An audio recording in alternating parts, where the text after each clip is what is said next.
Now I'd like to request our volunteers to felicitate the dignitaries with a flower bouquet.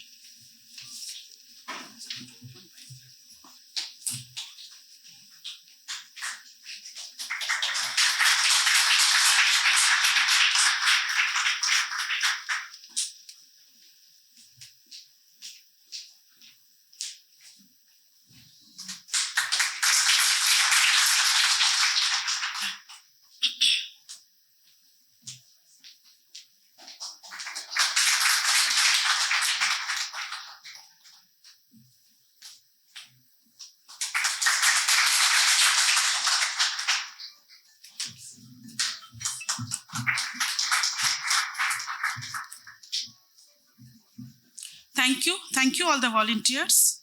As we know that, according to Indian tradition, each and every auspicious occasion should start with the lighting of the lamp for the God's grace. And now I'd like to request dignitaries to inaugurate the session by lighting the lamp in front of the Lord Jagannath.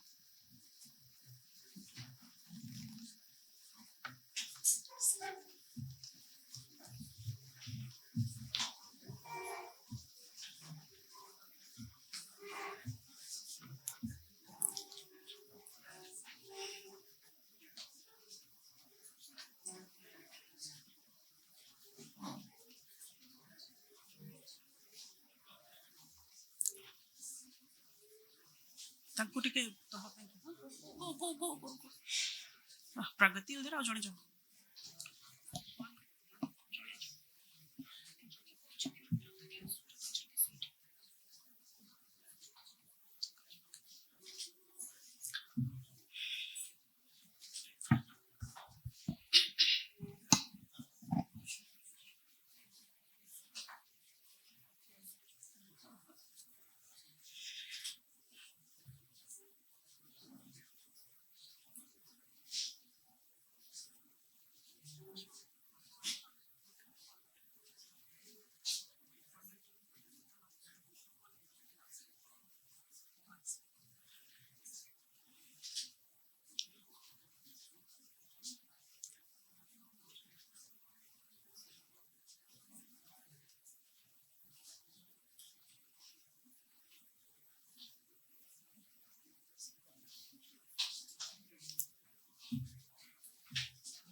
Thank you everyone for your kind cooperation. Today we are very honored and fortunate enough to have various eminent personalities from academia and corporate among us. And they are our chief guest, Mr. Manas Patnaik, Chairman of Anthem Global Technology Services Private Limited. Guest of honor, Professor Dr. Prafulla Kumar Behera, Department of Computer Science, Utkal University. Chief Speaker, Professor Dr. Manas Ranjan Patra, Head of the Department of Computer Science, Berhampur University. And our keynote speakers are Dr. Ravi Prasad Padhi, Chief Technology Officer in Crayon, Bangalore, and Professor Dr. Sanjeet Kumar Das from Odisha University of Technology and Research, Bhubaneswar. We really feel proud to have such eminent persons among us, and I welcome you all to this seminar on behalf of the USBM family. And now it is a matter of pleasure for me to introduce a person whose actions inspire others to dream more, learn more, do more, and become more. He is our leader and our principal, Professor Dr. Sanjeev Kumar Das. So may I have the honor to invite you, sir, to deliver the welcome address to the gathering, sir.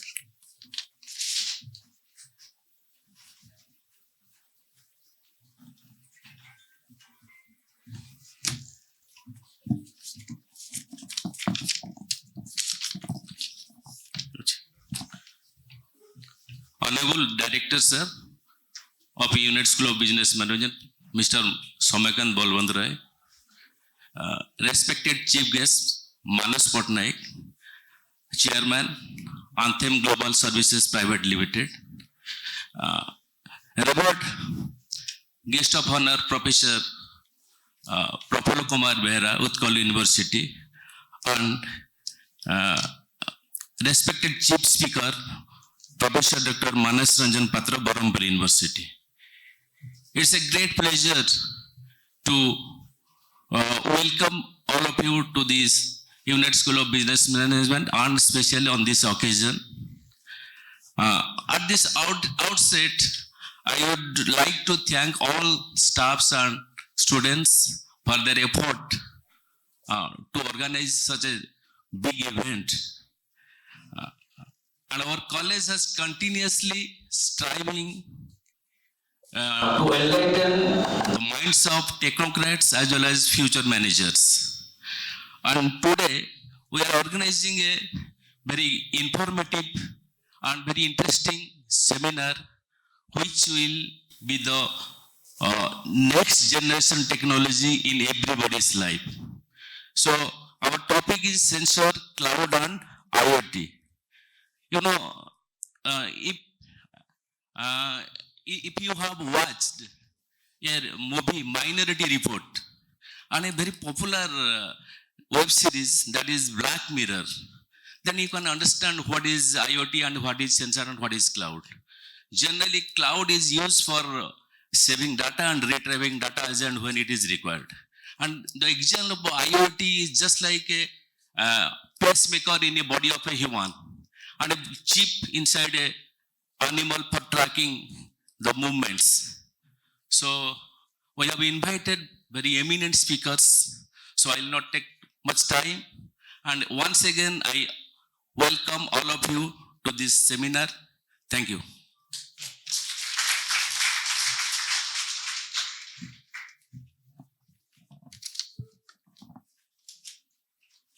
Thank you, sir. Thank you for your valuable words. Thank you. And now we are extremely happy to have with us the man who has been instrumental in making all this possible. He is a one-man industry. His vision and foresight has made this institute a premier one in the educational map of India. He is our beloved director, Sir Mr. Soumyakan Balabantarai. Due to his relentless efforts, USBM has covered a long distance and it is still walking tall gracefully. May I have the honor to invite you, sir, to deliver the inaugural speech to the gathering, sir.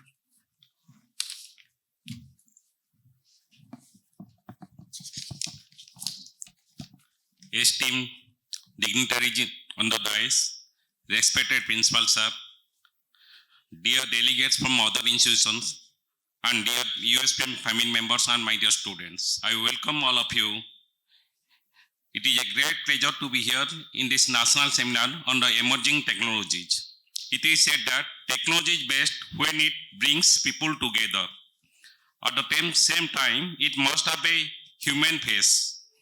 Technology gives us immense power, but it does not and cannot tell how to use the power properly. I hope today's seminar will open a constructive discussion in this regard and inspire the participants to explore the possibilities in this direction. On this occasion, we feel honored to have the presence of some erudite technocrats among us. I hope their expertise will illuminate our participants. USA has been working religiously to bring the great minds on a platform where they can meet the evolving ones to create a bright tomorrow. This seminar is another effort in this direction. I thank all the staffs associated with this seminar. I wish it a grand success. Thank you all.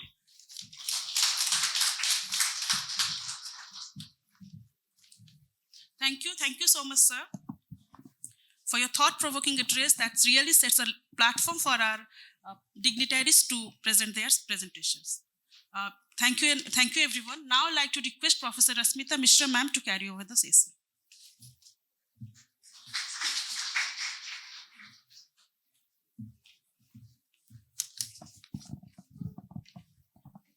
Thank you so very much, Professor Lubna. So here, a very good morning, everyone. Esteemed dignitaries on the dais and up the dais, honorable guests, esteemed colleagues, and my dear students. Moving forward, I take the pleasure of introducing our guest of honor, introducing our chief guest, Mr. Manas Patnaik, Chairman, Anthem Global Technology Services. A passionate and seasoned IT professional and consultant with over 25 years of experiences in various IT domains, possesses deep understanding of the government and private sector, Mr. Patnaik has undertaken multiple roles in the government and private sector, both in India and abroad.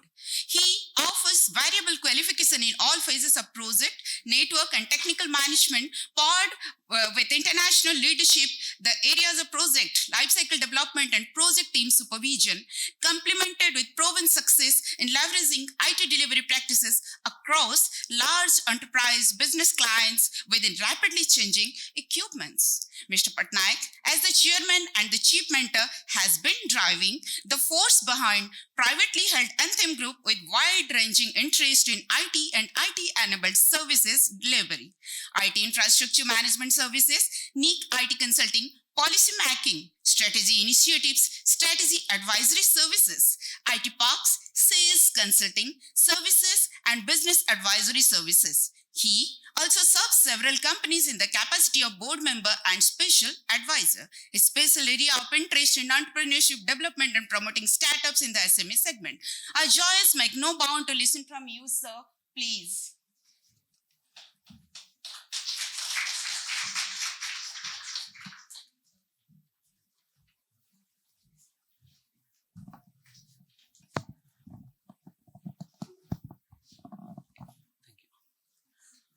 Professor Soumyakant Balawant, Dr. Prafulla Kumar Behera, Professor Department of Computer Science, Utkal University, Dr. Manas Ranjan Patra, Dr. Sanjeev Kumar Das, Principal, USBM, Management and faculties, the organizer, participants, students, and the invitees from other academic institutions. It is an honor and pleasure on my part to address you before this gathering on a very relevant subject of today, that is sensor, cloud, and IoT. I must congratulate the organizers, especially Professor Reddy, Professor Naik, Professor Patra, to organize such a seminar which is of the national level in the city of Bhubaneswar, which is very important and relevant of this age. As you know, this is a part of Industry 4.0. Besides this technology, in the Industry 4.0, like you know, you have other technologies like blockchain technology,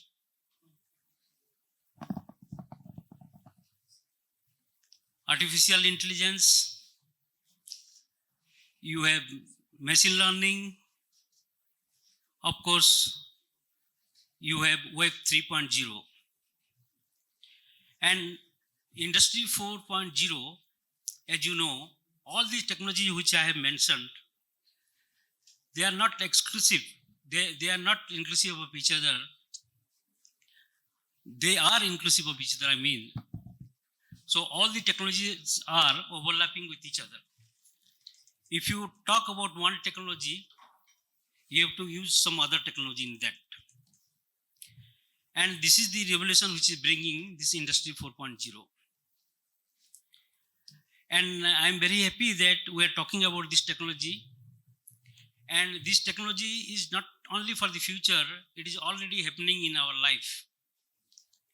Today, if you are talking about IoT, you know, there are more than 100 billion machines or devices are talking to each other and are connected to internet.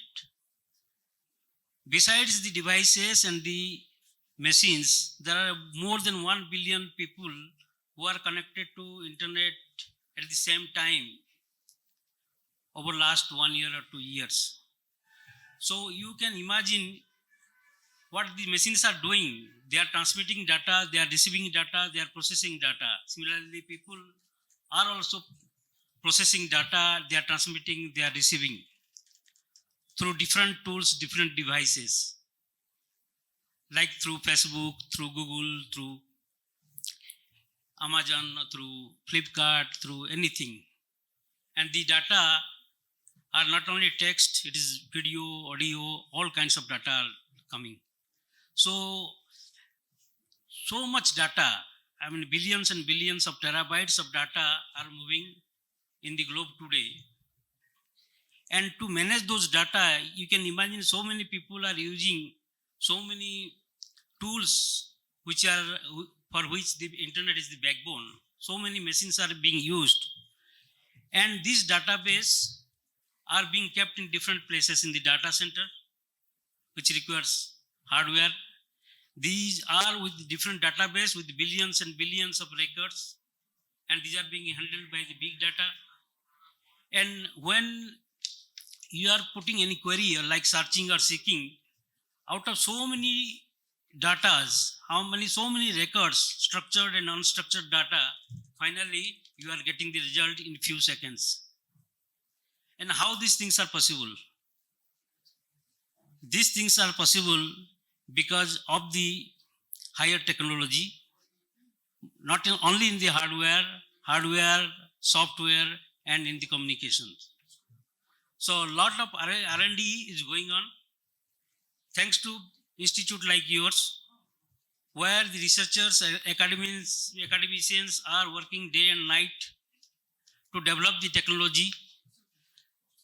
Thanks to the entrepreneurs who have got the solution, who have the ideas, they are using this technology, and finally it is being used by the society or the government. Today you see, in any sector, this has become the part and parcel of our life. And this has become the barometer of the progress of any country, any society, any institute, any people, any member. If you are using more IoT, you are using more Industry 4.0 technology, you are considered as progressive. You are not using it, then you are considered as backward. So there is become a digital divide in this. Now you have a choice which one you want to do. Like you see, today in life, you have IoTs, sensors everywhere.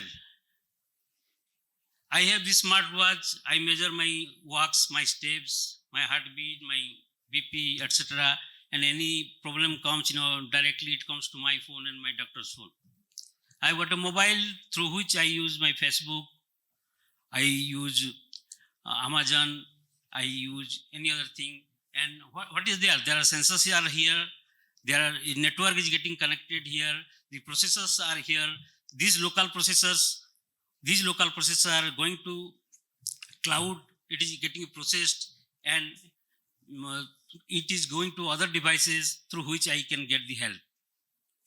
Similarly, you look at the agriculture sector.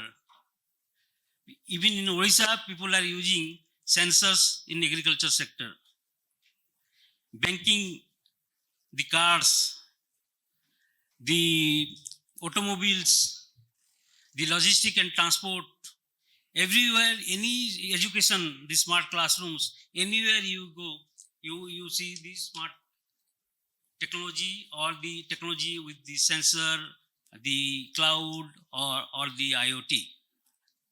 So without this, now it is very much you will be left out from the society. So now you see, I about 40 years back, 35 to 40 years back, I did my MS in computer science, and where I had studied the similar things. I remember my subjects were also AI. I was taking AI. I was taking ML, machine language, microcontroller. All these subjects are there. But the difference was then and we had practical sessions because I was doing my master's in USA. So definitely we had practical sessions. But the practical session could be only handled by the rich institutes who can provide us the laboratory. But today, any IoT projects you can see, even a school student who has got limited money like 3,000 or 4,000 can easily buy one Raspberry Pi or Arduino, which will cost you 1,000 rupees. some sensors, some actuator, some devices. They can download from the open source, like they can download different tools, Python, and different tools they can use. They can get connected to mobile and different devices. Like you can go to the water tanks at the over rooftop, and you put a sensor, and when it is full, then the sensors will automatically switch off the motor, so you can save electricity. So these kind of things even school students are doing now today, which we are not able to do it that even we are doing in the master's degree, because the affordability. Now the technology has become either very free, it has become open. It has become open means, what I mean is to say that earlier, one company, IBM or HP or some company will make something, and you cannot use it anywhere else. You have to buy from them, and you have to pay a heavy price. But now the technology are open. Anybody can do it, and they don't have to pay anything to that. So these open hardwares are there, like Raspberry Pi kind of thing. Open software, of course, like Linux and Python and other things, you can just simply download. You don't have to pay anything. Like Microsoft, you have to pay. Similarly, and it has become affordable. It has become very cheap. You can buy sensors, you can buy actuator, you can buy a transducer, whatever is required for this thing, and you can assemble it and do it. The only thing you need is idea. The idea, because the ecosystem is such that if you have idea, you have got a problem and you know how to solve it, you can do a prototype very easily. Because all these things are available with you. That is the reason, and government is bound to support this startup with ideas, because there is a big demand. Everybody wants to use more and more. Everybody wants more. Everybody wants more of IoT. Everybody wants to become lazy. They want machines to do everything for them. Everybody wants transparency. So in this process, lot of startups are coming every day, and more startups are coming. One startup is coming, he's using open source. So all his code, source code, or all his tools, secrets of the tools are available in the open source. You want to improve that, you download that and put something else and do it further. You make two tools together and make another tools. It has become easier, cheaper, and quicker. So in this process, there is a snowball effect, or there is a cascading effect. Earlier, suppose 100 products are coming in 7 days. Now, next 7 days, there will be 1,000. The next 7 days, there is exponential growth. There is 1 lakh of. So, number of products, now number of startups are coming very much and very high. So, in this regard, now there is a big revolution is coming. The technology difference or the gap is getting reduced. So as earlier the technology is getting doubled in 1 year, now the technology is getting doubled in 3 months. The use of technology are more. It is getting cheaper because the availability is more. It is getting obsolete, so you can use the old things like a mobile. If it is 4 years old, you can get it very cheap. If you 4 years old PC, you can get it very cheap. And in all sectors, like from the automobiles, you see every other day you see new vehicles coming. It is not the mechanical parts which is different. It is the electronics part. It is with more sensors. The better car means it is more electronic components. So this has become the way of life. And Web 3.0, blockchain technology, and these are nothing but, again, they are involving with IoT. They are mixing with the IoT, and they are giving us better result. So, what is Web 1.0? Web 1.0 is it is the wave of 1990s, where there is you create a website, you put your information, everybody can see it. If you want some information about Odisha, you go to the Odisha website, you know what is Odisha. Then Web 2.0 comes, that is in the 2000 to 2010 decade. During that decade, Web 2.0, it has become interactive. It has become interactive. You want to give some data, there are data. So banking solutions are there, many solutions are there. You interact with the platform. Then Web 3.0 comes, which is like personalized thing, and the platform will know about your choice.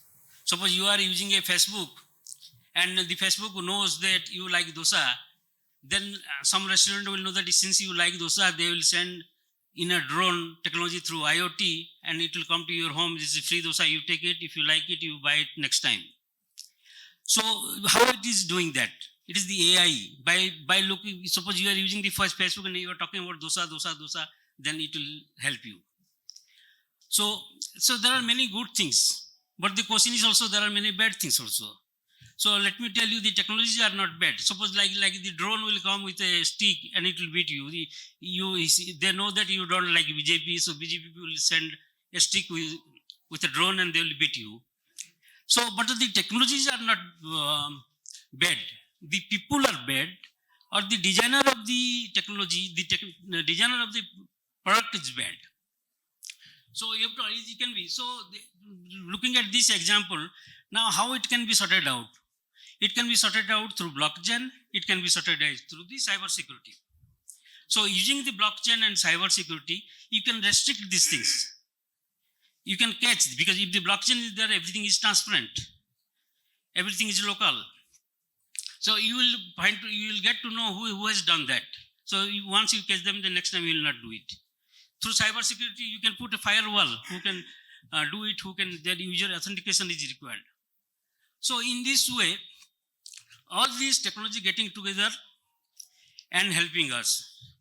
Again, I am telling you, again, I want to congratulate the organizer for doing this, because these things are very important for the people like you, because the academicians, the R&D people, the researchers, because of their effort, things are happening, and it is better they catch up with the latest technology so that they can develop. And so much resources are today available, and you can do it. Things like IoT, like it has become what IT was in the 1980s, internet was in the 90s. Now IoT is like that. You can find IoT college very soon. You can find MTech in IT, BTech in IT, MCA in IT. These kind of things will come. So it has become so much popular nowadays. And definitely through your effort and participations, it will be, the society will progress. If we have, like I told you, it is the barometer. If we will have more applications of IoT, our country will be more progressive. So with this, I thank you very much and best of luck.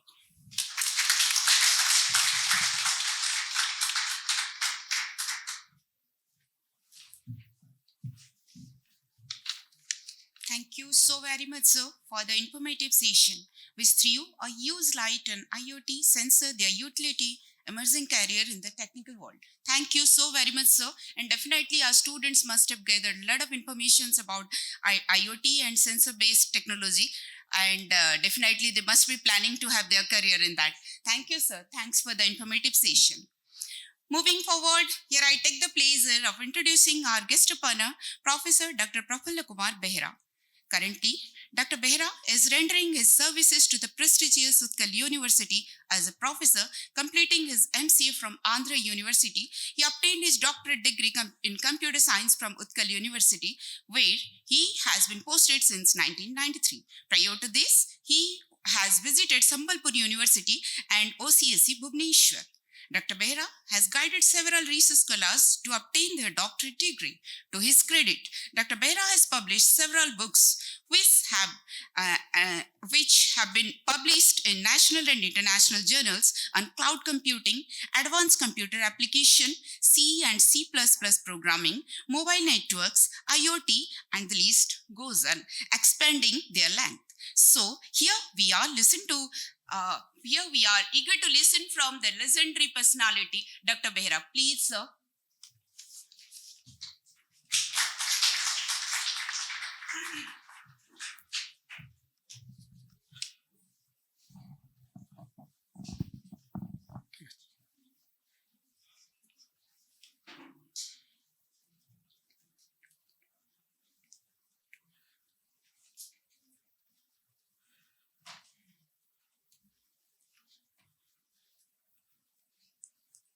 Respected Somyakanta Balavantra, Director of USBM. Respected Chief Guest of today's seminar, Manas Patnaik sir.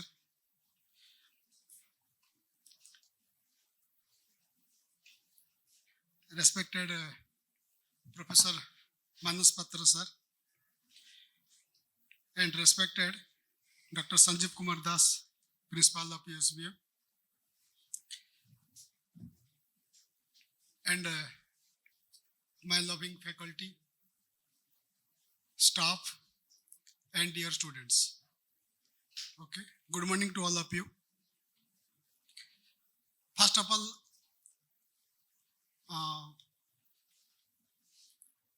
I'm thankful to the USBM team for giving me this opportunity of coming and delivering some, like sharing my knowledge with you, whatever I have.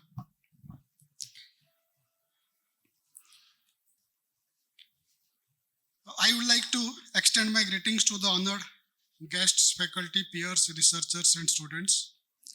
Okay, let me begin with a few words by famous Tim Berners-Lee, who is the inventor of World Wide Web.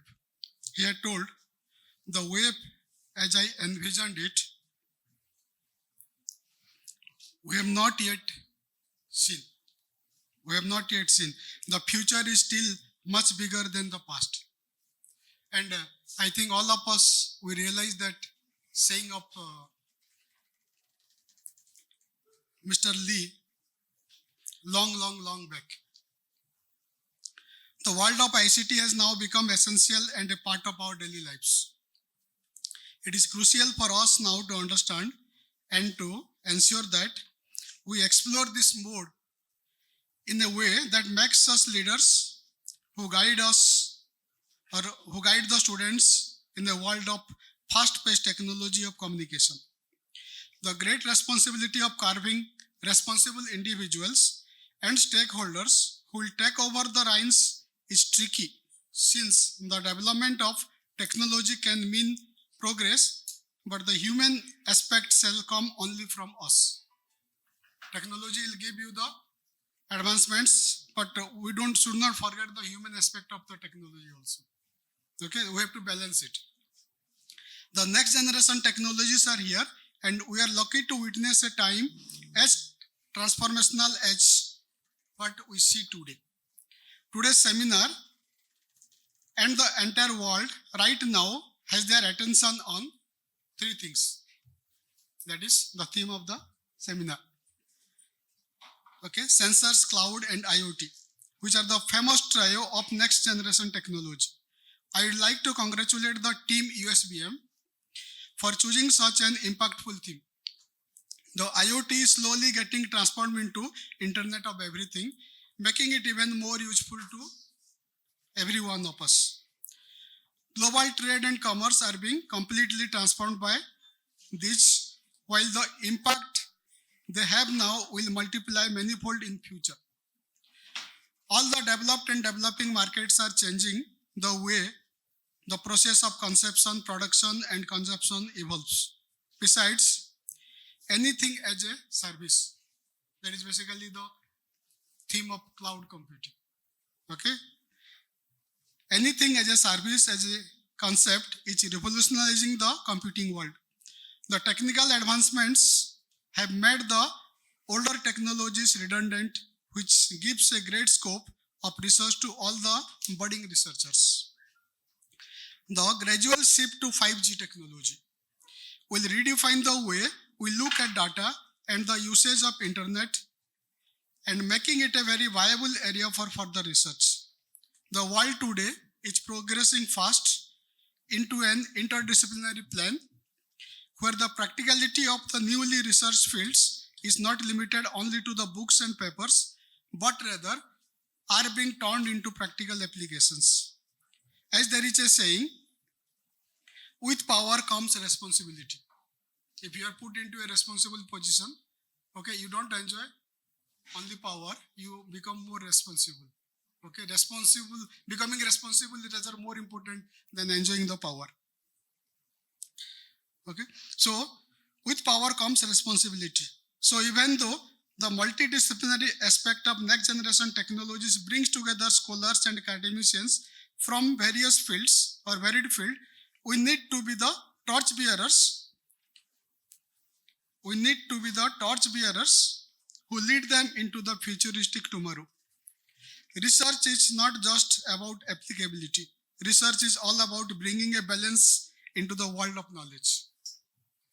Technology, if used wisely, can bring about great changes in our human society, which is a crucial need for a stronger and kinder community.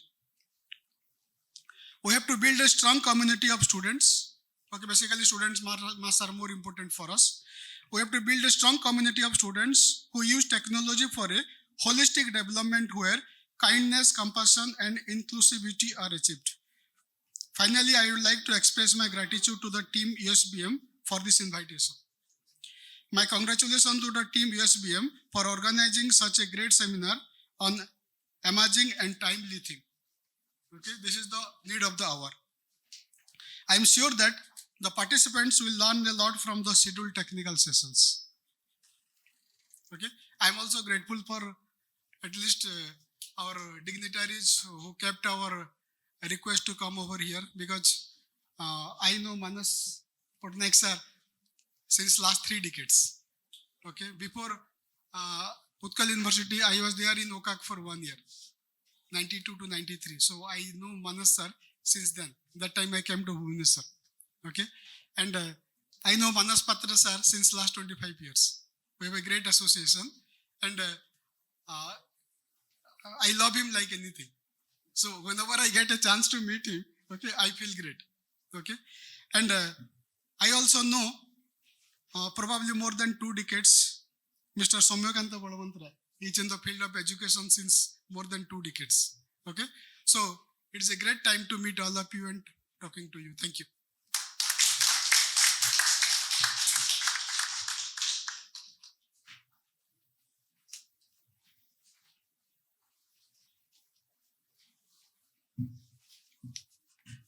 Thank you so very much, sir.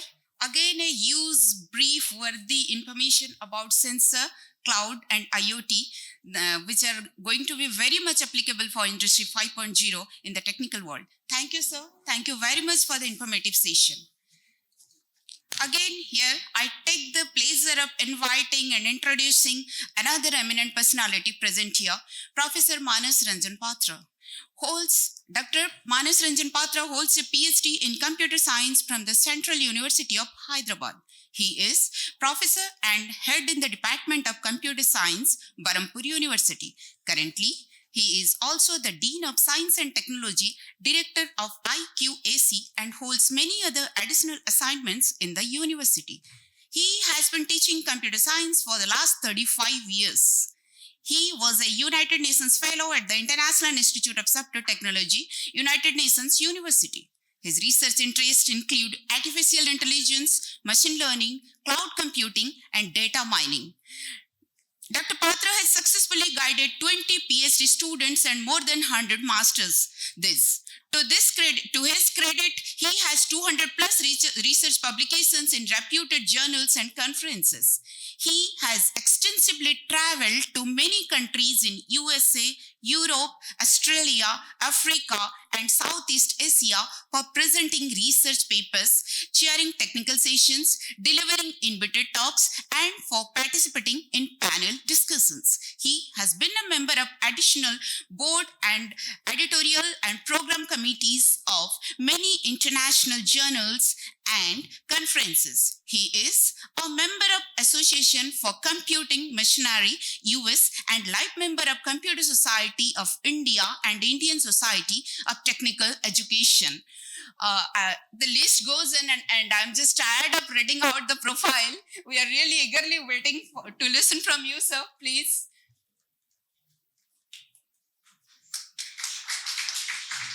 Please, sir.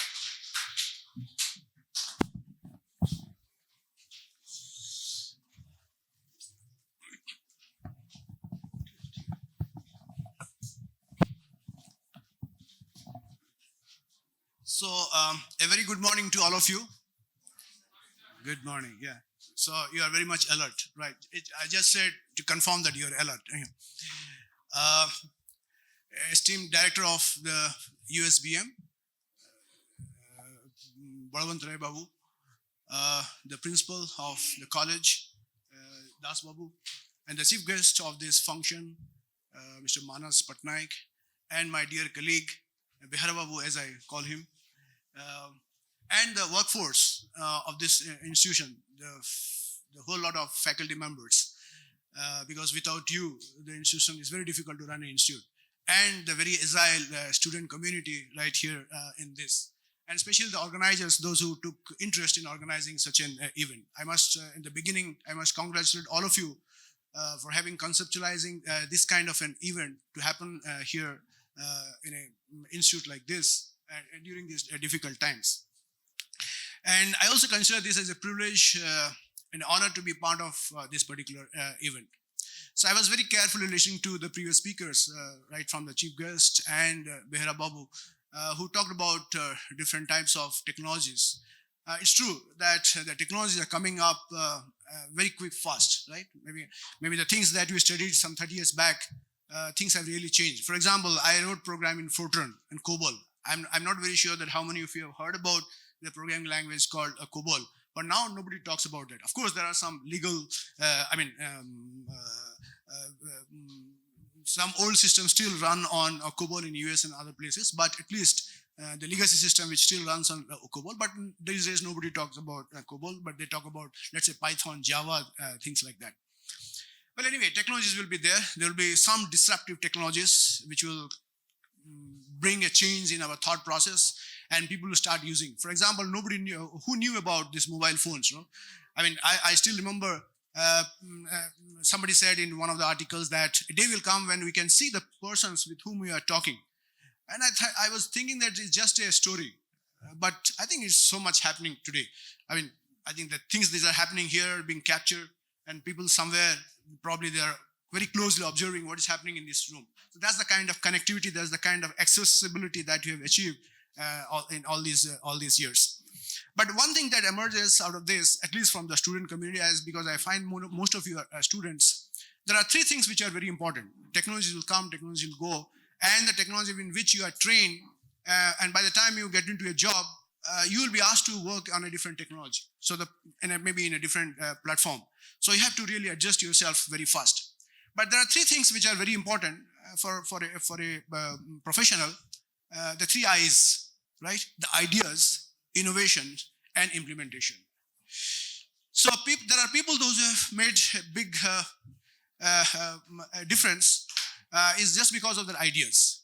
And ideas can always come from young students like you, not from us.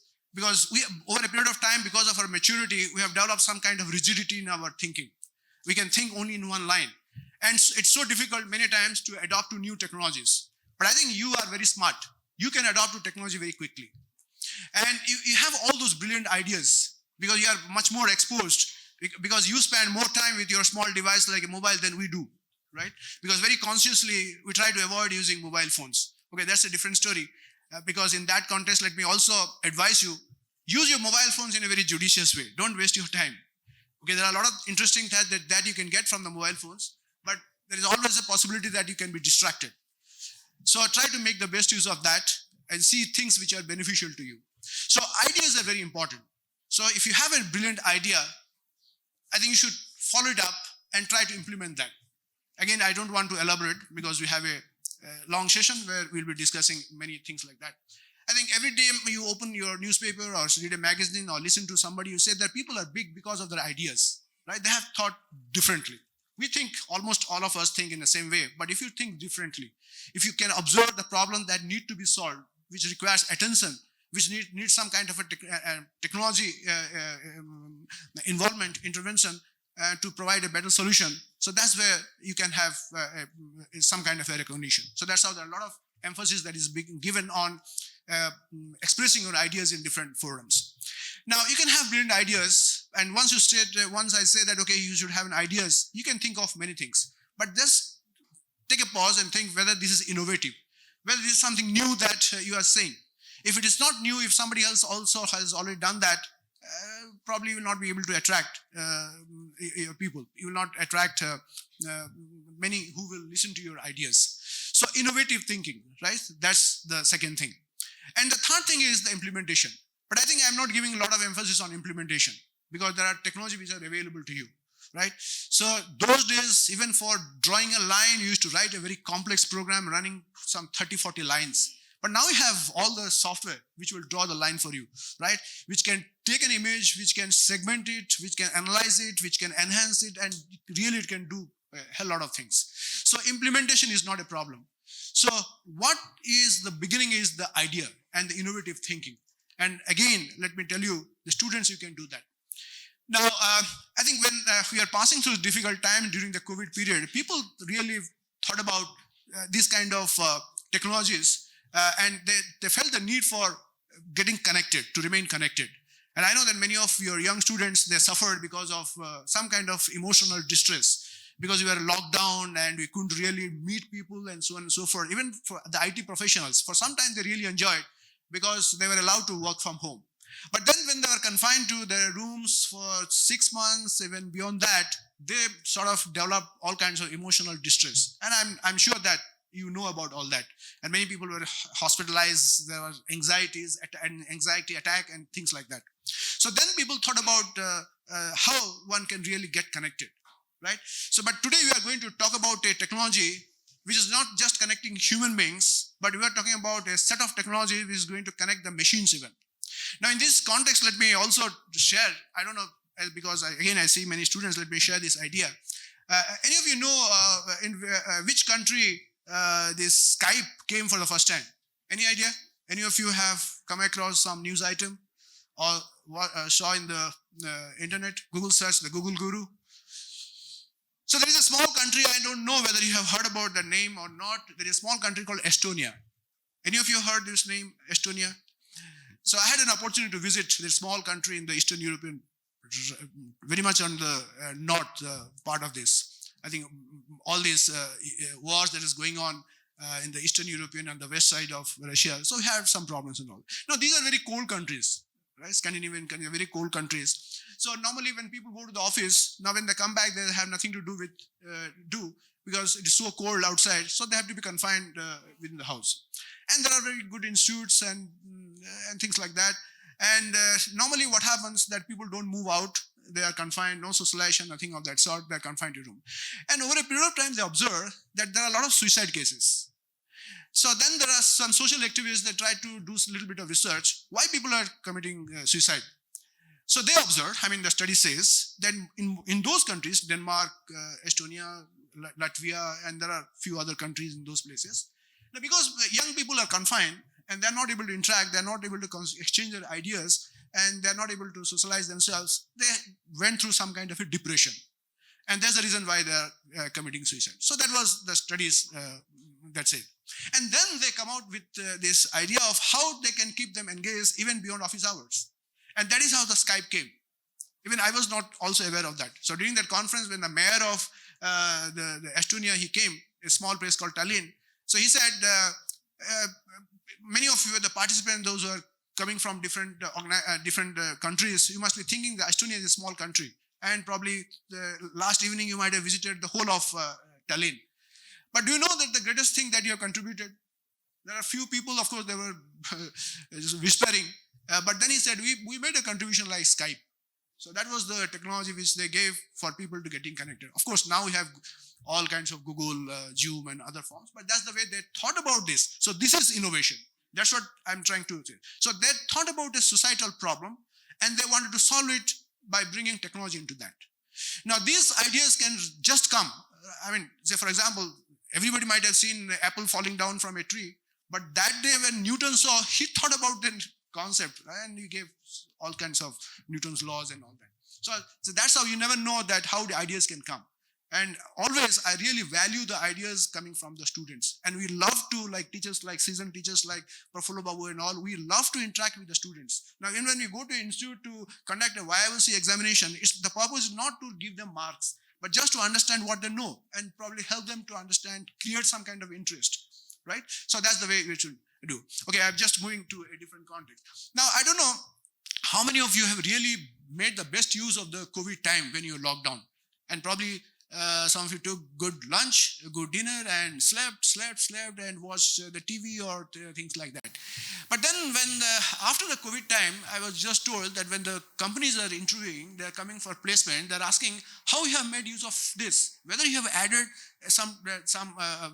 something to your bio, whether you have upskilled your skill set, whether you have learned a new technology. So that was the kind of expectation. Even within the IT industry also, they were doing a particular type of project. Now immediately after that, they're given a different type of project. Now then say, what you were doing? If you say that I don't know this technology, what you were doing, right? Because you gave you free time, right? So that's how I'm not very sure how you have made made use of the time that was given to you. Probably those of you are very smart, probably you might have used the time to upskill yourself. And that is going to be useful in the coming days when you face your placement program. So once again, let me stop here because I have another session where probably we'll talk on this particular topic. Now, these are technologies which really help us to connect things together. We are not just talking about connecting human beings, but we are talking about connecting human beings with human being with machine, even machine with machine. And that's all about these technologies, right? So thank you so much for inviting me and being a part of this particular program along with the other dignitaries. So I really love interacting with the students. We'll continue to do that in the session after a break. So thank you very much again for inviting me. Thank you so much.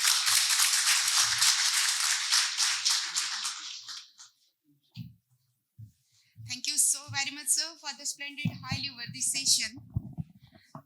Thank you so very much, sir, for the highly worthy, splendid session that contained a lot about proper utilization of digitalization and its evolution. Definitely, our students are going to gain a lot of knowledge about digitalization, its proper utilization, and its evolution, and how to use it to solve the problems. Thank you very much. Thank you very much, everyone. Here we have reached at the end of the inaugural session, and now we are going to have a 10 minutes tea break. Hope we are back to this room both physically as well as mentally, right? Are you all back to this room?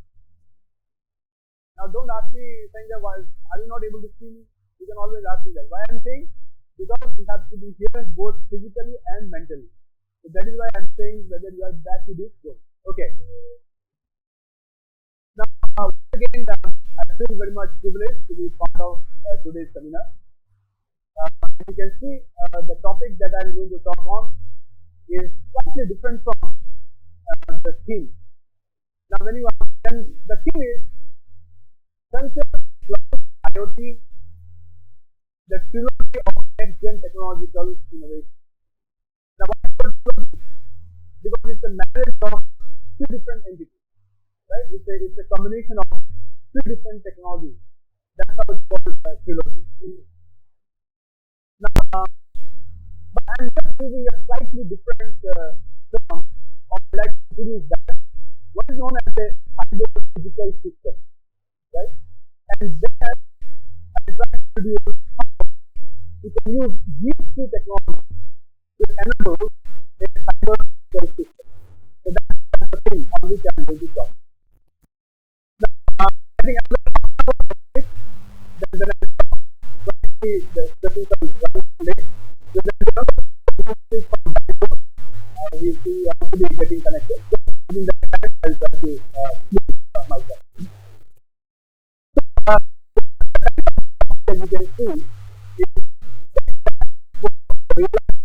cyber physical system.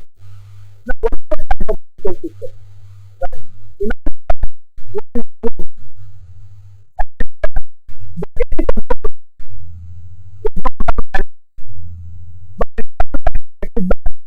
The system in which you the AC will be adjusted. And for example, I would like to switch off the lights around, then probably the system will take care of that and try to adjust the lighting system. That's kind of a cyber physical system, right? So it's a system where you can take feedback from what is happening in your environment, and accordingly you can adjust to provide the wonderful ambience in which you can work, or you can have some kind of a control element that is added to that, right? So that's what a kind of a cyber physical system we are envisaging. Now, normally, as computer science students, I'm sure that all of you are students, all of you have backgrounds in computer science. So most of the ideas are taken from computer science, whatever algorithms that you talk about, whatever new techniques that you talk about, and the different techniques that normally you study in operating system and other stuff, they come from our observation, what is happening in our surroundings, right? So people talk about and colony optimization. They talk about strong intelligence. Have you heard of those terms? If you have not heard, don't worry. Maybe in the process you will know that. So people use these kind of things just because they have observed how natural beings they have acted in a particular manner. So you get a lot of information when you observe. I think in the beginning I was just saying that how Newton saw that and then came out with these ideas. But keeping our eyes and ears open and try to know what's happening in your surroundings and accordingly get ideas from there is very important. So if you try to analyze what's happening in our human brain, that's what's happening somewhere that you see on the right. What you see on the right, you see a glass of water, you then it sends signal to your brain, and then it activates your arm, which you hold and you start drinking. Right? So there's an event that's happening. There's a process. Whether you are in your knowledge or even when you are in a very unconscious way, you probably do that. You look at the glass, so they help you to understand the distance because of the body. So this goes to your brain, and then it has you through the actuator. Of course, the actuator in our case is the hand, and then you start taking the water and try to drink. So there's a simple observation that we do. I can just go on. Now, have a computational model, something like this, right?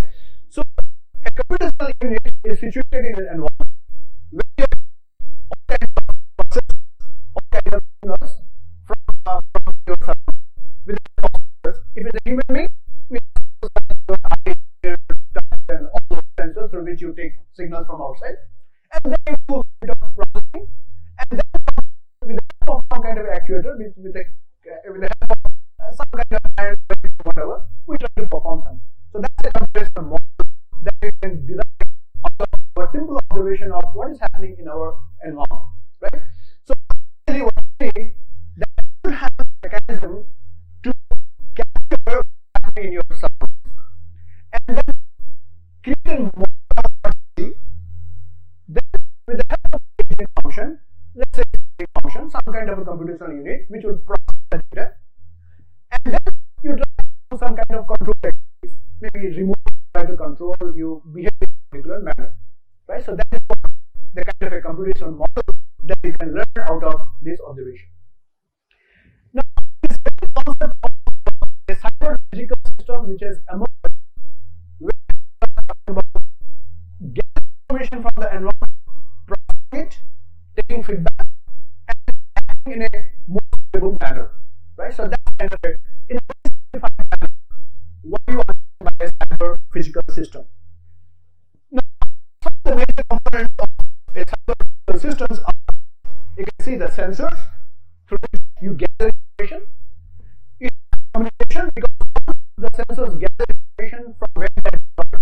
Maybe it's the water, maybe it's the industry where there are some poisonous gas that is coming out.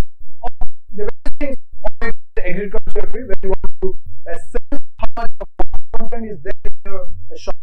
So you can have various sensors. I mean, in a moment I will tell you some sensors because things are becoming very cheap and you can just that earlier it was so difficult to conduct an experiment because it was so expensive. Now there are 1500 rupees, 200 rupees you can really buy sensors and you can really play around that. Now what is the information from the location where the sensors are deployed? Now the sensors have limited capacity. It can do a lot of processing, right? Because so the data has to be communicated to a processor where you process. That's how communication is important. And then when you send the data to be stored, you need memory, you need storage. Then you need a little bit of processing that you have to do with the data that you have captured. And what do you do with the data? So you gather some decision making. You want to control remotely. So you need to have a control function. So these are basically the four major activities that happen in a cyber physical system. Where I want to understand what is cyber, right? So these are the things that are going to happen here. Now, computational requirements have really expanded, right? We have become very hungry, right? We have become too much, we have a lot of computation that we want to do variety of things.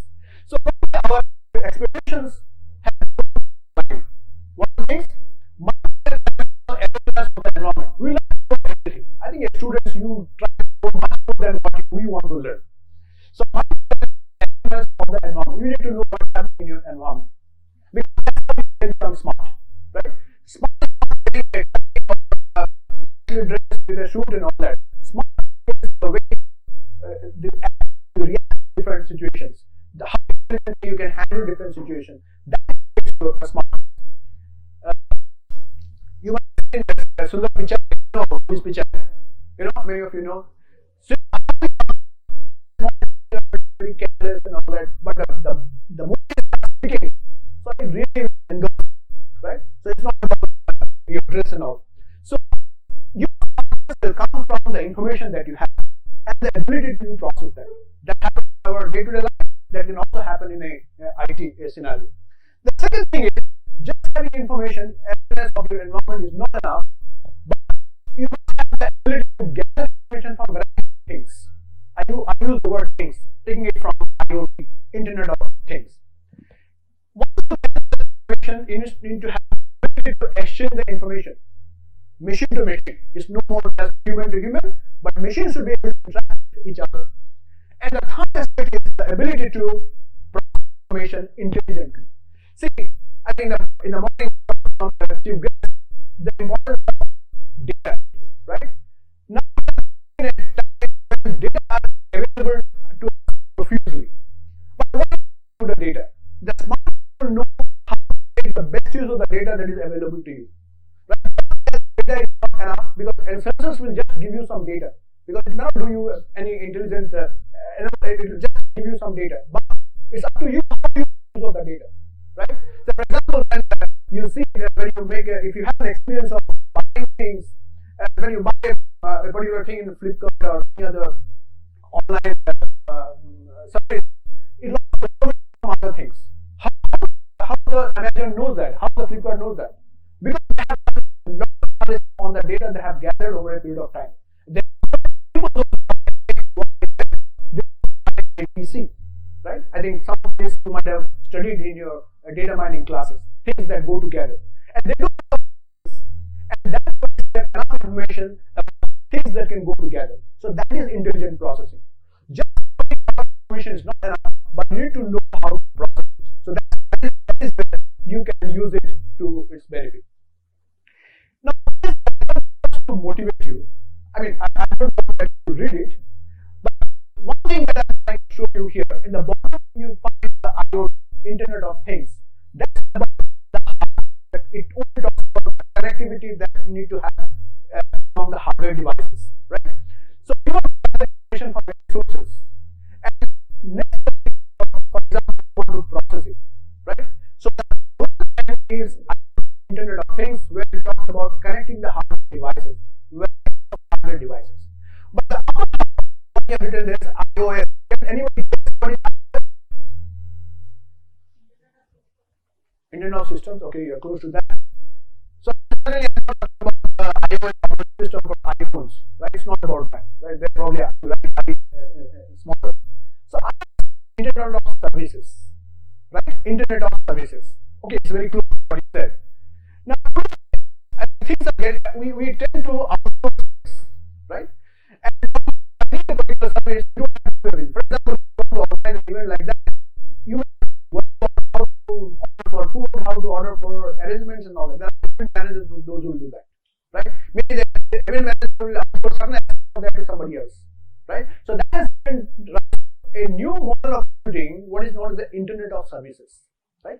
So these ideas are actually taken from cloud, which is one of the components of trilogy of technologies, right? So you get in the form of services, whether it's a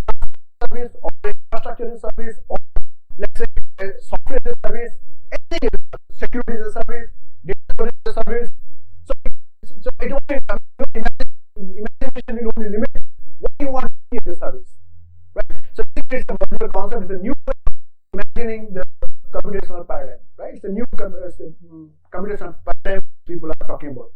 So to implement this, you depend on variety of technologies. Not a single technology will help you. So this is a conceptual model where there are different things that you can have as layers. It's a kind of a layered architecture. Now, what you have at the bottom is a set of sensors. I call that a sensor layer, right?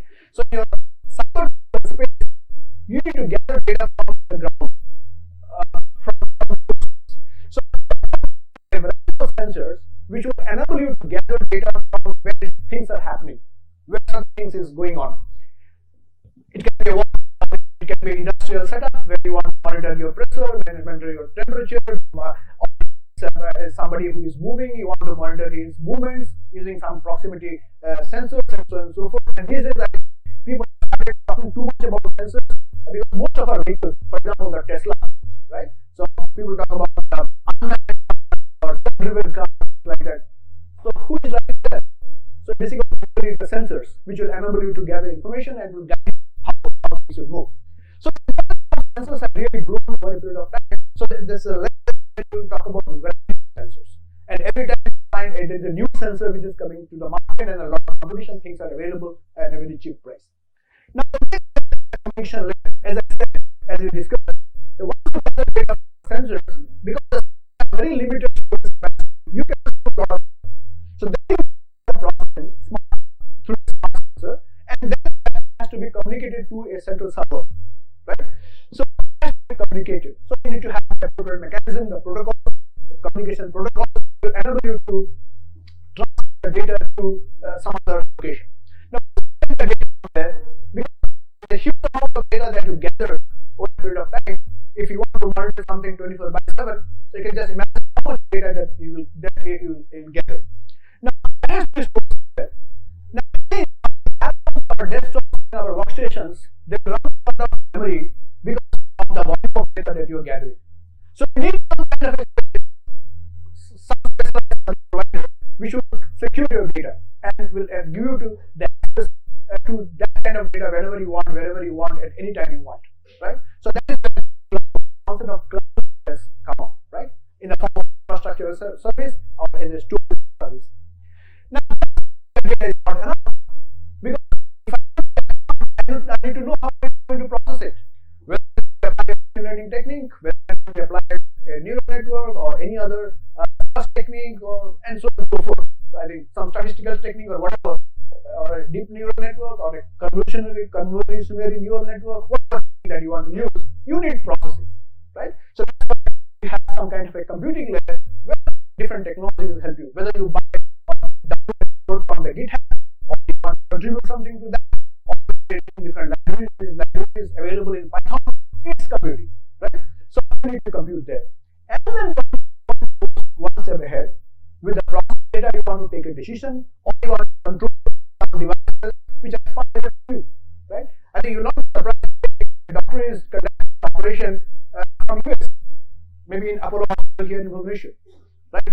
Sometimes it is just sound as a story, but now it's happening, right? Because they can remotely do that, but that's a different question.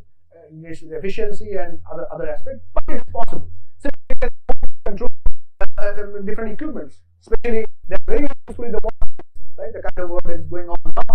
So probably you don't have to be there, and you can really, with the help of the process data, you can take a decision and you can send signals. So that the outputs there in the control. Of course, this video will not talk about this control, the actuators that you need to put things into action, but at least it will cover the other four layers. Now, the stack that I was talking about. So these are the three major technologies that really emerge out of this: the sensor technology, and the cloud technology. So that's the theme of today's seminar. So I'm sure that somebody, I think the last is going to talk on this. So I will not spend much time, but very quickly I go through this, and probably you can do a little bit of self-study and you can know what are those things.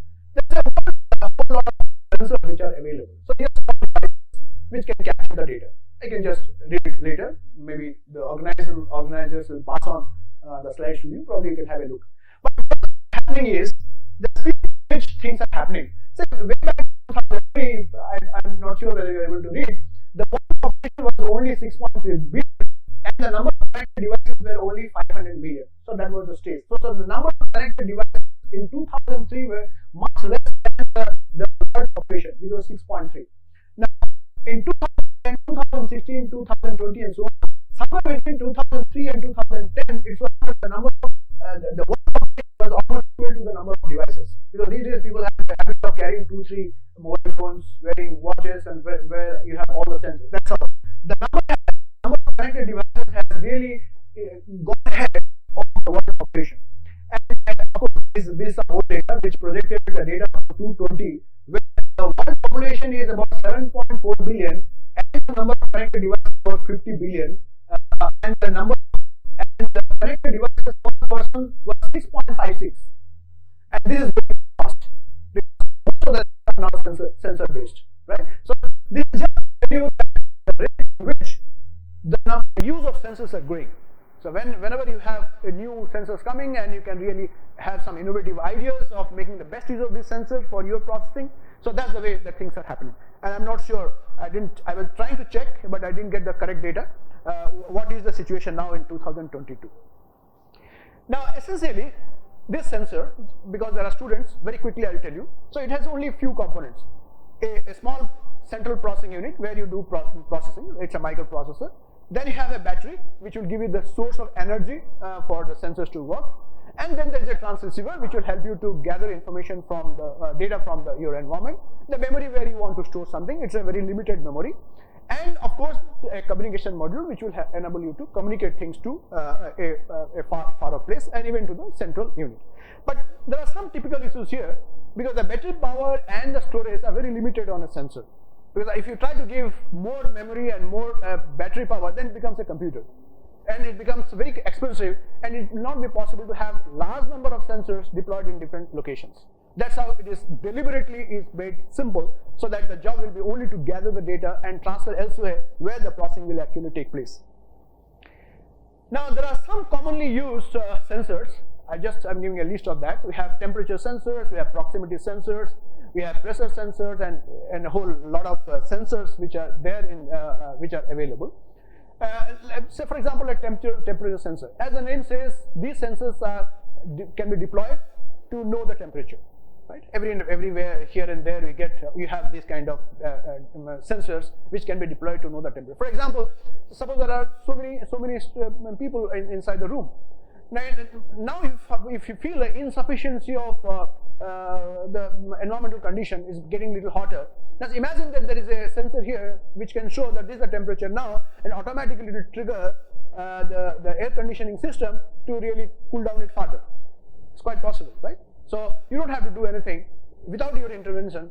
The system knows, the sensors will give you the information how the temperature is risen to a particular level, and therefore it will trigger some activity, and then the cooling system will really take care of that.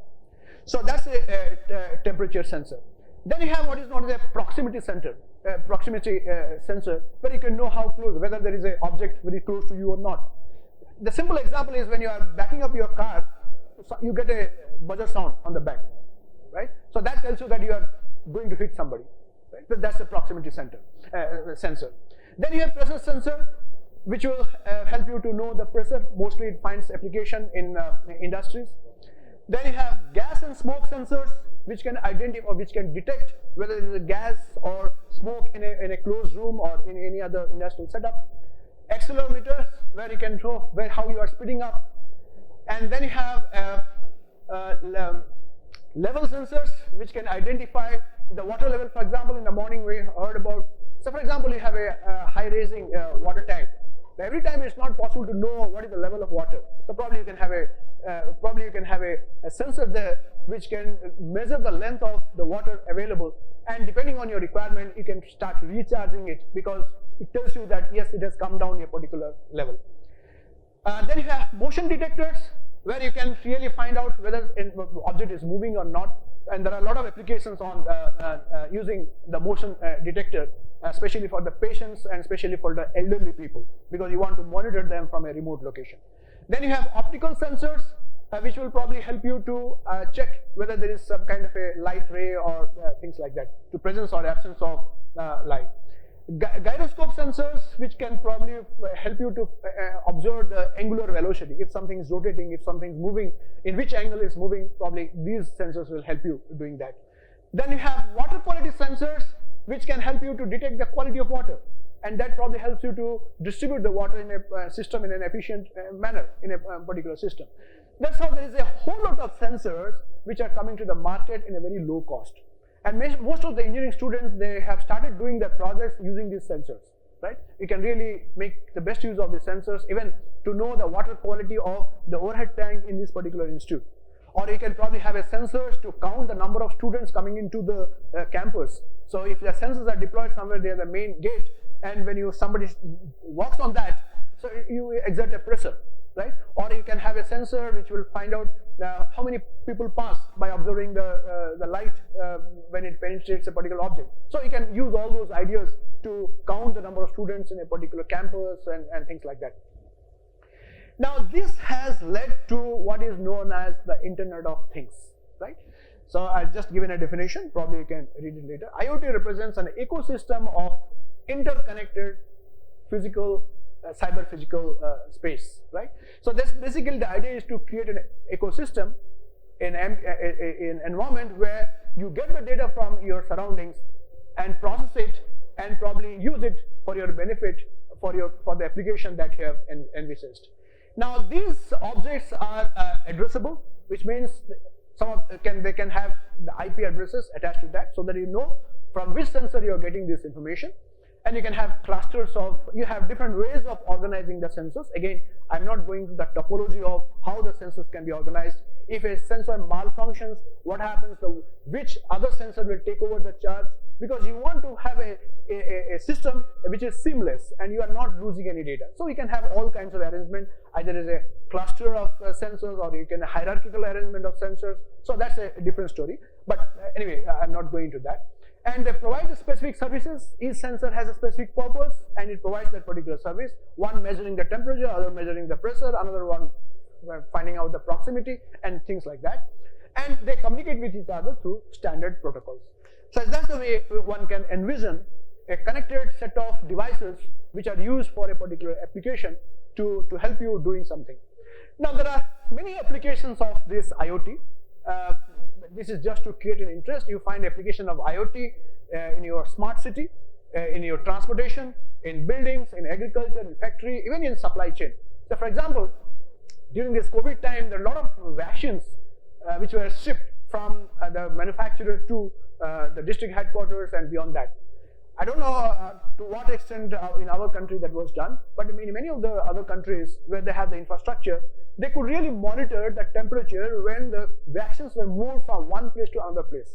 Because there are some vaccines that have to be maintained in a very low temperature.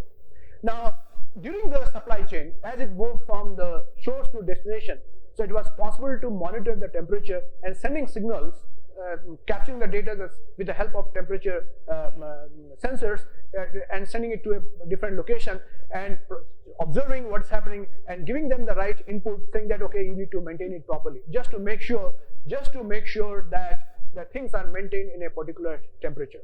And there are very interesting scenarios that may arise in a supply chain along with the blockchain technology. Now this sensor technology can really help you to monitor things in a very transparent way, and you can really observe what's really happening. You can really trace if there is a problem, trace back to the problem scenarios. Now these are some of the applications, some common applications which I will just quickly go through. Now people have started talking about Internet of smart cities, right? Internet of smart health and things like that. So for example, the lighting system in your city, this is a very old application, it's not very new. So many times you find even the broad daylight, all these municipality lights, the corporation lights will be lit. You are wasting your energy, right? But you can have sensors probably, you can observe what is the lighting condition now. right? So now automatically the lamps will be switched off so that you conserve energy. Smart parking. So one of the problem in big cities like in Bhubaneswar, to finding a place where you can park your car, right? So if you have a network of devices, all the parking slots in your locality can be connected to each other, and you can know which parking slots are empty so that you can find out the nearest parking place. Okay, these are ideas, things are happening in elsewhere, but somebody can do a little bit of programming. If you know a little bit of topology and with the help of your Google map, integrate all these things together, you can always quickly find out the parking slot which is nearer to you, and you can park your vehicle. Waste management. So many times, again, I think in India at least we don't have to talk about this, because everywhere you find a heap of garbages. Now, can you really make the best use of the sensors to know where are garbage which are piled up, so that you send the proper signal and the garbage then comes and takes it. Transportation, which will tell you the road condition, the roads which are blocked, and so that it will divert you to a different location. Structural health, you want to monitor, you want to know the vibrations and the material conditions in buildings, in bridges, sensitive constructions. You can monitor that, and all kinds of safety. For example, if you have smart cameras, videos, CCTVs connected here and there, just it's not enough, but probably all these CCTVs can be connected to each other, so that it gives you an overall view of what is happening in your city. And for your safety reasons, if there are some suspicious movements, those can be informed to the police or to the responsible authority to take appropriate action. So you need to have an integrated view of what is happening in the entire city. Then it has really gone up to what is known as the Internet of Smart Health. Very quickly, the patient surveillance. See, there are some sensitive patients, maybe elderly people, they are kept under constant monitoring. So many times what happens, if you put somebody in a ICU, your relatives are not allowed to see them, and you are really in dark what's happening in the ICU. And there are many such incidents that happen during this COVID time. So you have all the anxiety to know what's happening inside the ICU, or what's happening to your parents or some elderly person who is hospitalized, or maybe he is staying at home alone, and you want to observe what's happening, how he is moving, things like that. So you can have surveillance monitors with the sensors which can take readings from the human body and send it to another place where you can have some visual representation, and you can really find out what's happening with a particular patient or an elderly person. Storage of medicines, for example, just now I was talking about maintaining a particular temperature, right? It's going to have the right kinds of sensors, and the sensors are programmed in such a way that it triggers if there is a deviation in temperature for a particular freezer or whatever. Fault detection, and I think people are mostly working on these areas. I think this is a very innovative application of sensors which is of real benefit to the society, because you want to monitor the older people, how they fall, what is the tendency what is the possible chance that they will fall down, right? See, in our country, of course, we live with our parents, we take care of them. But in other countries, see, you won't find many people. They are kept in a home, for example. Or some people, they choose to be in their own home, but they are under control. Somebody else, there are people, there are voluntary organizations, those who have come up to take care of the elderly people staying in their homes. But they want to have a view of what is happening in the respective places. They can have proper sensors deployed, and they can find out the movements, the fall detection, and things like that, right? So if you have an idea, probably you can, if you have interest, probably you can read more on that. Physical activity monitoring, all kinds of physical activity, like we have smart watches which can really measure your blood pressure, your movement, how much calorie that you are burning, things like that. So that's smart health. Then you have applications like Internet of Smart Living, right? So what do you mean by smart living actually? It's not just ordering something from Zomato or Swiggy and then have that at home, but that is not smart living, right? But smart living is something different, quality of life, okay? So we have applications like the remote control appliances of where probably you want to preserve your energy, for example, right? You don't want to waste energy. You don't want to waste water, for example. So in hotels these days, you have sensors like when you put your hand under that, the water flows, and then when you take out after some time, it switches off. Can you think of some scenarios when you leave the home from this particular room, or switch the lights will automatically switch off, the fans will switch off, even the AC will also switch off, right? So we are envisaging this kind of a situation where you have the optimum use of the energy that you can use. You have smart home appliances where I think you try to also find out you have sensors deployed in your refrigerator, and it can find out that whether the amount of milk has really gone down a particular below, and what the temperature maintained there, things like that. Probably it can sense that today you don't have milk in your fridge, and automatically a message is sent to your milk provider, who comes to your room, comes to your house with a packet of milk, saying that you don't have. Before you realize that there is no milk in the fridge, somebody comes and gives you that. This is not a great idea, right? This is possible. I don't think that this is just an imagination. So I'm sure that by now you must be thinking that how this is made possible. It's a very simple technology, right? It's a sensor which detects, and then it sends a message through an SMS or whatever, and it goes to a particular website, and the person, those who are managing that, comes with, and the address is given that because you have Google Map, so it knows the location, and it comes to your house and delivers. It's the only thing that how you put all the technology together, right? So that's only the limitation. Otherwise, it's quite implementable.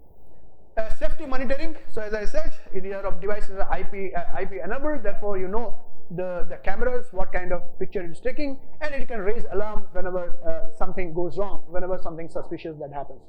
Energy and water use, monitoring of energy and water supply consumption. Again, this is with respect to use of different resources.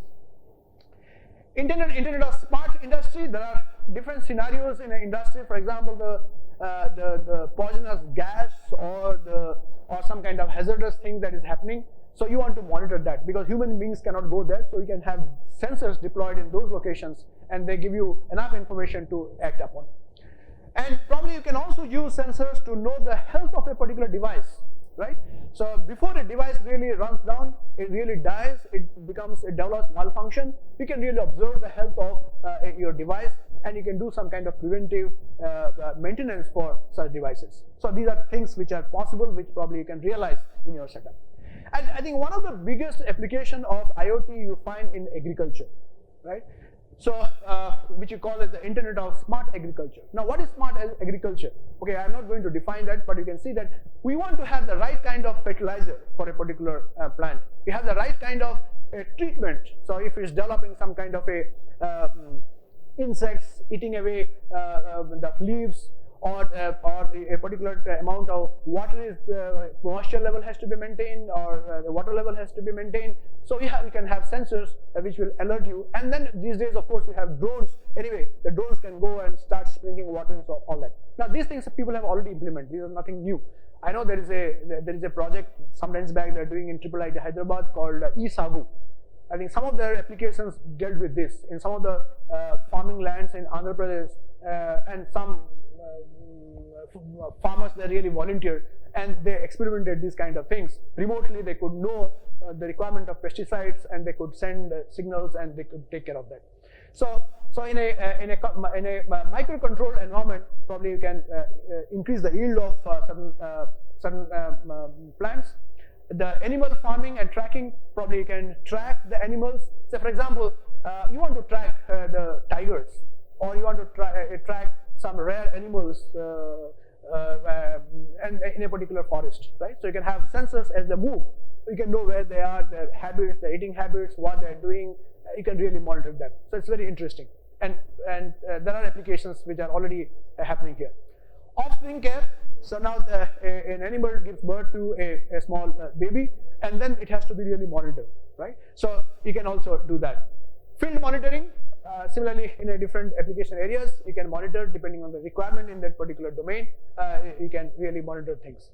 Now, Internet of Smart Environment, again, it talks about environmental pollution, the forest fire, the weather monitoring, water quality monitoring, the floods in the river. Now, you can have sensors for all these kind of applications, and it will help you to know the air quality in your particular city, and you can probably take some kind of corrective measures, or you can avoid those areas and you can move in some other direction. You can also know, you can detect the forest fires, especially in Amazon and other places where there are frequent fires and all that, they deploy sensors to detect these kind of things. Then we have what is known as the Internet of Smart Energy, where people talk about smart grid so that you can optimize the use of energy. I'm just passing through because I know there is another speaker who is waiting. So I'm just giving you the idea of different applications of this smart of this Internet of Things. Smart grid, or the powerhouse management, the distribution of energy from the source as it will move to the destination. Then the voltaic installations, where you want to monitor different solar energy cells, for example. These days you find a lot of solar cells, so you need to monitor their functions. And finally, probably we all will be happy to have a smart home, right? So what do you like to have a smart home, right? So I just gave a very imaginary picture there. You can always think of what are the things that you want to have in your home. So at least what I want is the moment I reach my home, the door should open. Once I go and sit in the sofa, somebody should come and give me a glass of water, and somebody will tell me what are the things which are ready for me for a dinner, and the lights should switch on, the TV will start, and probably not that the TV will start. It should take me to a particular channel that I'm interested in. For example, BBC or CNN, because I want to monitor what's happening between Russia and Ukraine these days. Depending on the situation, depending on the time, depending on a particular month, depending on what I was doing in the last 2 days. So it will just take me to those channels so that I can see that, right? And things like that, right? You can just, probably your requirements can be slightly different, but this is kind of a smart home. Now, what you can really implement in a smart home, what you can really realize, expect a smart home to offer you, it all depends on your imaginations, right? And you have sensors today available, or if a sensor is not available directly to do that, you can have another way of doing it, right? Probably, as I said, I may not have a sensor to count the numbers of persons, but I can use a proximity sensor or a photoelectric sensors, which I can use to count the numbers, right? Because as you enter it through the door, so somebody can really count it, right? So that's how you may not have a sensor to do a specific job, but you can think of some models. You can make use of other sensors to do a particular type of job, right? So again, as I leave this to you to think over it, that what are the things that you need to have in a smart home and a set of connected home. Now, the third technology that the trilogy talks about is the cloud technology, right? So this is nothing but a service model where it tries to offer different types of services, whether it's a form of the infrastructure as a service or the platform as a service or anything as a service, right? Now, so this gives you some kind of abstraction and makes your life very easy. So for example, if I want to convert my Word document to a PDF, because this is a simple application that we need day in and day out, one thing is I can just buy a particular software, or I can, every time I want, I can probably use a pirated software, which is not ethical. The other way is I can pay a small cost. Of course, there are some free sites where I can do that, but otherwise I can pay a small cost and then send my document to a cloud provider, which converts my Word document to a PDF and gives me back. I think I'm sure that many of you are using that kind of. So there are a whole lot of software which are available for image processing, image enhancement, and many video editing and many things like that. So that's where you have the concept of a service. Somebody is providing a service in different forms, and you know how to use that particular service. You can bring all those services in a particular platform, and you can really interplay. You can have some kind of interoperability among these all services. So that's a definition which you can do, but there are some essence to this computing model. So you can use all these resources on payment, right? You don't have to overuse, you don't have to underuse. What I need exactly, I can pay. So many times we call that as a pay as you go, right? So so for example, Gmail gives you about 1.5 GB, or I think it has really gone up. But now as you use, when you cross a particular limit, it will tell you that you need to buy that. Right? You can buy for a particular month or a particular year. So we have different types of payment models. So you can really subscribe to those resources instead of having all that in your campus, in your house. So I think that's the reason why the startups have become very popular these days. So earlier, if you want to start a computer IT farm, you need to have a high-end machine, proper internet connection, and varieties of other things, a storage area network, things like that. But now things are so easy. If you have a just small laptop, it's just enough to have your own startup, because these devices just use as an interface. But everything you are depending on your cloud. You are storing your data in your cloud. It provides you the storage. It provides you varieties of software. Today I want to try with Python. Tomorrow you try with something else. Yes, you can do that because you can subscribe to the provider. So that is how it has made our life so easy, right? And that's the reason why the startups are coming very fast. You don't have to have a upfront cost and a lot of investment right in the beginning. But as you use, as your demand increases, you can really make the best use of the elastic property of these cloud providers. Now, the cloud framework somehow looks something like this. So people talk about private clouds, public clouds, hybrid clouds, and community clouds, things like that. And already have talked about these services. And now, I think people will not just stop at P or I or at S, but they just replace that by X. Anything as a service, as Behra sir was indicating in the morning, saying that you can imagine anything as a service. For example, I want to have a security taken care of for my campus. We can use the security service of a particular provider. So your firewalls, your network, Wi-Fi network, everything is now taken care of by that security service provider. The intruders can be tracked, the hackers can be stopped, and you can do varieties of things. Even the configuration, reconfiguration, and everything can be monitored with these kind of things. So security service. So you can really think of anything as a service, and it's only your imagination that will really take you and how you use that device. Anyway, I will not go into this, but because I think the next speaker is going to talk more on this cloud, so I will not go into. Just for a completeness, for this trilogy of technologies, I just wanted to cover. So things will happen something like this. Somewhere, there will be data centers which will take care of all your requirements, software requirements, platform requirements, infrastructure requirements, but you will only be interacting with that with a small, sleek, lightweight device, maybe a mobile phone or a small laptop with minimum configuration, because you are depending on somebody else who is doing a lot of things for you. So the concept of data centers have become again very popular. But one of the major concerns there is we are still worried about the security of our data, right? So what happens to the data that I push to the cloud? Whether it is secure, whether it is somebody is hacking it, somebody is manipulating that. Okay, that concern is always there. But that is also taken care of, right? People really work on that, and they give you that kind of a guarantee that your data is never manipulated. It's never. So because this blockchain kind of technology really comes in here to make you a very trustworthy infrastructure where you make a slight change, it triggers information and it raises an alert where probably you can know what's happening, right? So this is how there is a whole lot of technologies which are coming to us to take care of these kind of scenarios and making our life very easy. I think with this I will stop. I know the other person is already calling, so I will stop here. So the idea of this particular talk is just to explain you that how we are heading towards what is known as a cyber physical system, where we want to live in an environment where you want to capture information like a human being through my eyes, through my ears, through my touch and all that. I try to understand what is happening in my environment, process it, and react and respond to that in a timely manner. And this is the kind of a model which has been picked up to create this kind of a cyber physical system, which makes the best use of this trilogy of technologies, the sensors, which helps you to gather information, and the IoT, which connects all the devices together using all kinds of communication protocol, and then of course the cloud, which provides you the huge amount of storage where you can push your data.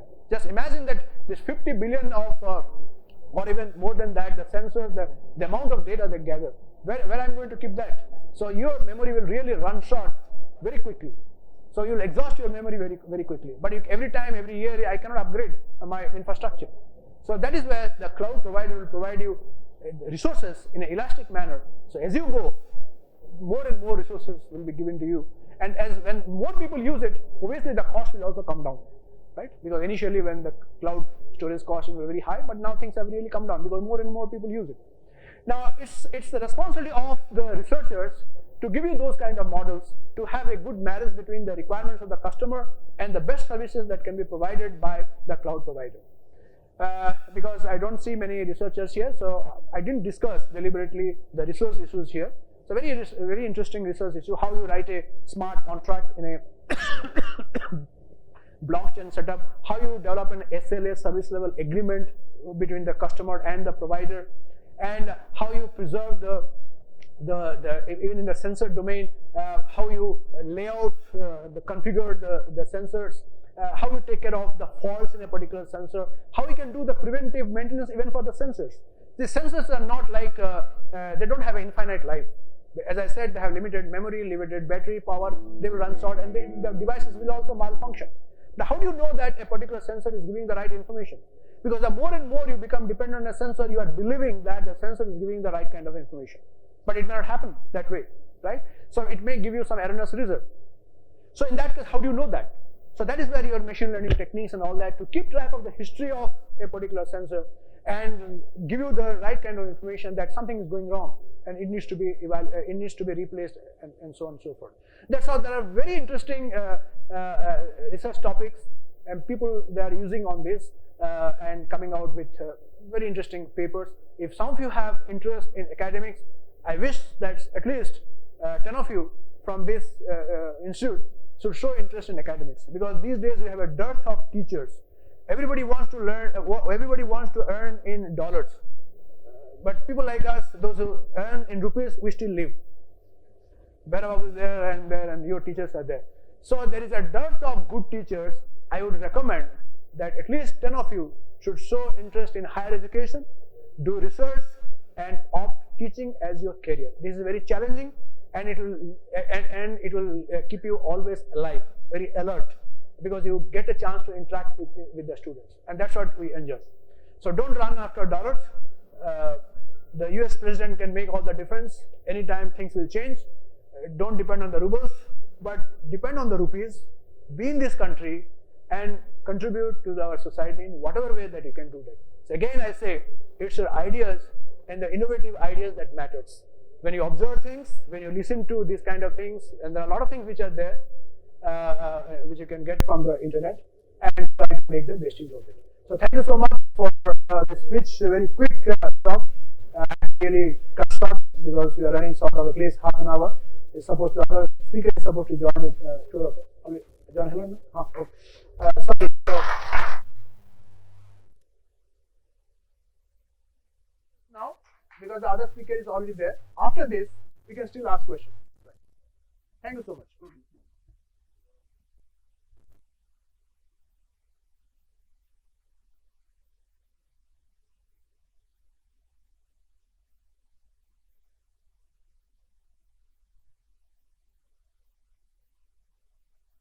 Quality life, transportation, supply chain, agriculture, industry, factory, industry, cloud framework, smart energy, smart home, cloud technology, and many more. Thank you so very much, sir.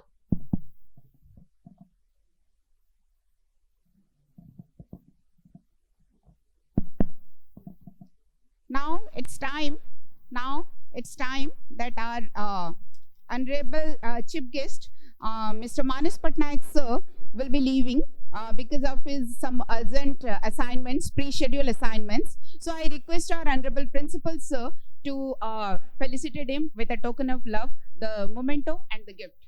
Please, sir.